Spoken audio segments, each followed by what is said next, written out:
इस वीडियो में मैं आपको surface area and volumes chapter के सारे फॉर्मूलेस बताऊंगा। तो देखिए मैंने यहाँ पर सारे लाइन वाइज लिखे हैं। पहला फॉर्मूला है कर्व सरफेस एरिया, जिसे लेटरल सरफेस एरिया भी कहते हैं, क्यूब का। अब क्यूब क्या होता है भाई, जैसे लूडो खेलते हैं हम, उसका जो डाइस होता है वो क्यूब होता है। तो उसका फॉर्मूला होता है surface area, curve surface area, lateral surface area का 4 इंटू साइड का स्क्वायर। नेक्स्ट होता है total surface area of cube, तो इसका फॉर्मूला होता है 6 इंटू साइड का स्क्वायर। नेक्स्ट होता है कर्व सरफेस एरिया, जिसे लेटरल सरफेस एरिया भी बोलते हैं क्यूबॉइड का, तो वो होता है 2l + b × h। और एरिया ऑफ 4 वॉल्स, 4 दीवारों का एरिया भी यही फॉर्मूला होता है। यहाँ पर आपको ये भी पता होना चाहिए भाई क्यूबॉइड क्या होता है। क्यूबॉइड जैसे माचिस की डब्बी हो गई, घर में रखी अलमीरा हो गई, तो ये सब क्यूबॉइड होते हैं। Total surface area of cuboid का फॉर्मूला है 2lb + bh + hL। अब ये जो तीनों है l × b + b × h + h × l, ये तीनों प्रोडक्ट करके प्लस करके बाहर 2 लगा दिया जाता है। अब curve surface area, lateral surface area of cylinder है 2πRh। सिलेंडर क्या होता है, जैसे रोड रोलर होता है तो वो सिलेंडर होता है।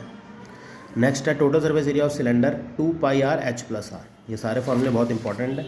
आगे आ जाते हैं। Curve surface area, lateral surface area of cone होता है πRl।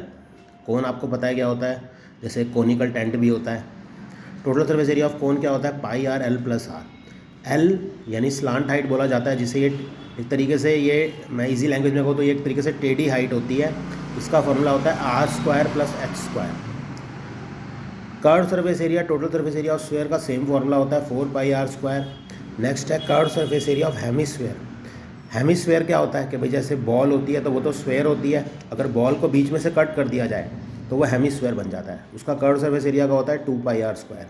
Total surface area of hemisphere होता है 3πr²।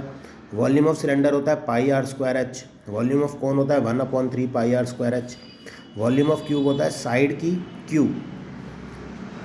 वॉल्यूम ऑफ क्यूबॉइड क्या होता है l × b × h। Volume of sphere क्या होता है 4/3πr³। वॉल्यूम ऑफ हेमिस्फीयर क्या होता है 2/3πr³।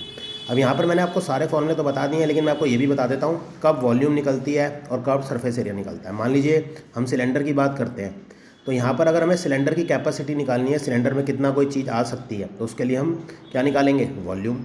और सिलेंडर को बनाने के लिए हमें कितना कपड़ा चाहिए, कितना गत्ता चाहिए, कितना कार्डबोर्ड चाहिए, तो उसके लिए हम क्या निकालेंगे, सरफेस एरिया।